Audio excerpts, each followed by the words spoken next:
Bonjour, je m'appelle Pierre Tocci, consultant principal stratégie de transformation chez Pro. Bienvenue dans votre pause TI, des discussions avec des experts sur des sujets d'actualité pour rester au fait des dernières tendances en matière de TI.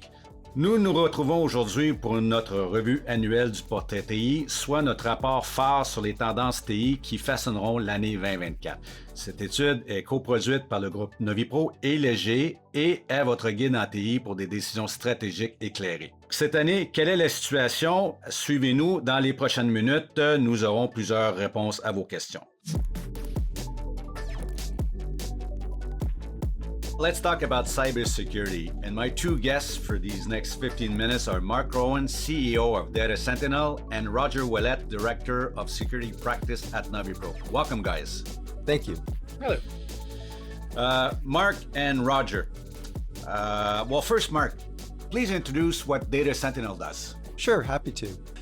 Data Sentinel is a Canadian-based company. We build a technology that helps organizations automate compliance with data privacy legislation, such as Law 25 here in Quebec and C27 coming to the Canadian market sometime soon, we think, at a national level. And the technology does a number of different things, but at its core is the capability to be able to dive in deep into the data that exists within a client's environment. All kinds of data, structured data, unstructured data, no matter where it is, do a complete investigation of that data, classify it, and then ultimately ensure that the data sets across that organization are compliant with the law, and then help the privacy officer who's responsible to comply with the law do their job in an automated fashion, providing them with all the reporting that's necessary to be able to comply, giving them all the insights into the data so that they can remediate the concerns that they have on an ongoing basis, and then ultimately prove if there's ever an incident in the future that they've taken all the steps necessary to ensure compliance. That is an excellent presentation. At the end of our segment, I'll go back to the previous segment that we had where my guest of Arrow was discussing the dangers of letting something like ChatGPT or Copilot take over the data. So we'll talk about that at the end. That's a good point. So Roger or Mark, Roger, start with you. Okay. We know that from the study, it says that 91% of companies trust their IT department when it comes to security. Now, despite the fact that 40% of cyber attacks come from malicious internal sources. Now, what advice would you give to Canadian companies? Because you deal with companies day in, day out as customers. Yeah, I do. Definitely. I was very surprised with that number. That's very high. So one thing that's very important is to understand the personas of your business. Because when you think about the different persona, there's different type of attacks. Yep. So understand your persona and put in place the proper tools to detect anomalies or strange behaviors, grunge people, all these persona, the finance director, the operation manager, all these guys have different type of persona and different type of attacks that are targeted to them. Yeah, and we should rephrase that malicious internal sources is not necessarily meant to be a bad actor. That is a behavior that you're not aware of. Mark, your position on this or your viewpoint as a CEO. Yeah, I have the same concerns that I'm sure many of your customers do, as you might imagine. So we take all the necessary steps that you would think to ensure that we are controlling the data that moves around our organization, and obviously doing that on behalf of our clients as well. So we want to make sure that we're keeping our house in order. But that includes things like, anonymizing the data at rest, ensuring that the assets themselves are minimized, so our data risk footprint is minimized to the greatest degree possible. And then ultimately, we ensure that we never move client data into our environment because we don't want that kind of liability, that kind of risk brought into our systems. So those are the kind of basic steps that we take within our organization, and we recommend back to our clients as well. And I would like to add to that, when you think about if you want to manage or control what your internal staff does, there's a principle of zero trust that exists, and that zero trust. You mean I don't trust you? Is that zero trust? That's pretty much. Okay. It's actually giving the proper rights to the user. Okay. Never more than what they need. So if you don't need access to the file server, it's just a web server on it. Why do you see the file server? You don't need to see it. And Mark was mentioning the data masking. So even if you need access to data, well, maybe you don't need to see everything in that data. So putting the rights Yeah. is important based on the zero trust. I like to describe what you're saying, gentlemen, as making sure that people don't hurt themselves. That's a good way of looking at it. Yeah. Absolutely. Yeah. Oh yeah. It's always what I say when I do my work. I'm going to make sure you don't hurt yourself with your decisions. People make mistakes. Yeah. It absolutely happens. They're rushing to get the job done. They cut corners. Things happen without them planning that particular incident to occur. So you've got to assume that worst case situation, that people will make mistakes. Yeah. And we know that bad actors always an edge on us because they do stuff before we figure out that they're doing bad stuff. Let's talk about compliancy legislation. I'll start with you, Mark. Mark, we know that there are laws, legislation concerning customer data management. It's increasing the regulation and the implementation of these laws are increasing in Canada, throughout the world. We got Bill 25 in Quebec, C27 in Canada. Nevertheless, we note that a third of those surveyed in our survey, okay, are not familiar with the legislations. So again, let's make sure they don't hurt themselves, right? That's what it is. We're still among those that are aware. Only half of the respondents are concerned about certain aspects of it. Only half of the 30% that are aware are concerned about the aspect. So how should we educate companies, Mark? Well, I have a couple of thoughts on why that might be the case in the analysis that was done as well.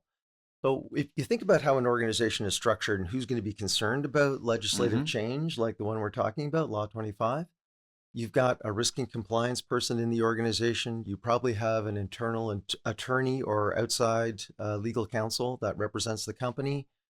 You may have a privacy officer who's responsible for ensuring that they're going to be compliant with these laws and best practices as well. Yep. But they're not necessarily engaged with IT. And IT may not be aware of what's going on within these other organizations because those organizations haven't reached out to IT as of yet to educate them and to bring them up to speed on the standards that they need to maintain. So there could be disconnects within organizations in general. That's one major issue. So when we implement things like governance programs, privacy programs for our clients, a big part of it is getting everybody in the organization at a senior level engaged in the process and believing that this is the necessary steps they need to take to be able to buckle down the organization and become compliant with various different legislation, and educating all the teams on their core responsibilities within an area of obviously controlling and governing data for purposes of compliance, but also for best practices for monetization of that data downstream. So there's so much more to it, but I think a lot of it has to do with that organizational structure and that there isn't necessarily that top-down view of how to govern and manage data for the benefit of the business, but also obviously to protect the business at the end of the day. Well, this is where I guess Roger's team, as a security director of security practice at NaviPro, with your team, how do you should you structure services for a customer that has no idea what compliance is, no idea what C25 is? How do you help them out with the services? Well, we built roadmap. So actually, we have Mark deliver the data structure, help governments on the data and all that, and He's got the technology. He got the technology, but also the managed services on applying those rules, applying the classification, and how you manage this data. But business-wise, it's another thing because the law covers not only you need to classify your data. There's a lot of things around it. Sure. For example, a new project. Guess what? You got to do a risk assessment. To what's the impact on your business with every single project that you have.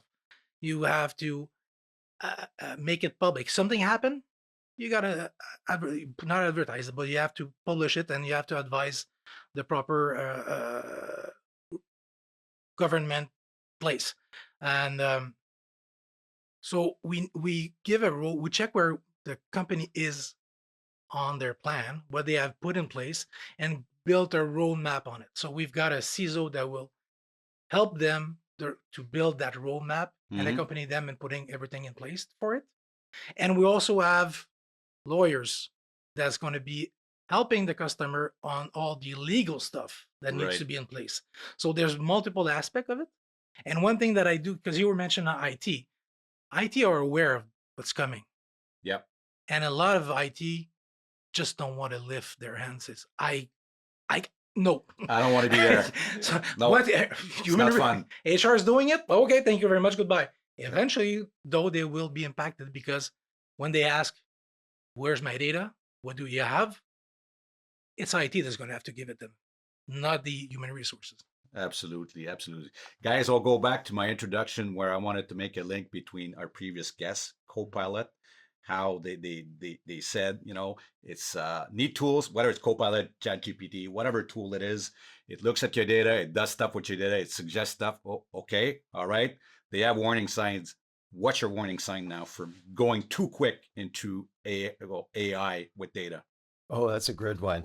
Well, you've got all kinds of challenges associated Mhm. with how data is going to be prepared and utilized for AI. Everything from data quality, so the fit and purpose of the data, is it of the appropriate structure to be useful downstream? Is it correct, which is Mhm. a major piece of the puzzle and one of the significant challenges we still see in businesses all over Canada today. And then obviously you apply good governance rules on top of that. And what's really required is complete transparency of how that machine, that piece of application, is making decisions and utilizing the data. And to my knowledge, that transparency does not exist today. Mhm. Now, coming out in the Canadian market as part of C27 is a secondary piece of the law called ADA. And it's intended to be a AI governance legislation, Okay. which really at the highest level, we expect it to really be put in place to enforce transparency on how the machine is making decisions that impact businesses and people. And again, well, the technology obviously has to catch up with the law in this particular case, so that we can ensure that organizations, when they are using these machines to leverage data, make decisions that impact the business and people, that they know how and why it's making those decisions. That's one piece of the puzzle. And then at the front end of that, what data is being used to inform the models that are going to be making those kinds of decisions? Is it third-party data from large language models out there in the world? Or is it your data that you have within your organization that's informing the model? And if that's the case, is that data biased Mhm. against certain populations, businesses, et cetera? So that's the kind of transparency that you have to build into not only the decision making that the machine's making, but also how the data was structured and any bias that might be built into that data in the first place. So, Roger, our salespeople come to you. Hey, I got a customer. He wants to do AI. He wants to do data protection. He wants to do C25. Blah, blah, blah. They want it. It's a customer that is rushing into things. What's your view on this? How to, again, I'll go to my phrase, make sure he doesn't hurt themselves. Oh boy. Take it easy. Don't go there. No, As services, how would you approach this? well, it's try to control again. Coming back to my zero trust. You Hmm. know that AI, if it has access to every single data that you have in your business, do you want to share your business data to everyone? How is it going to be? Because Copilot can be integrated in Office 365. It can start building your document, can do analysis, take the data and put in a document, and it's gone.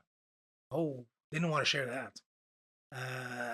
And that control needs to be in place, and train the people, train your staff. Again, malicious people inside, and you got people that are just doesn't understand it, they doesn't or not careful. Hmm.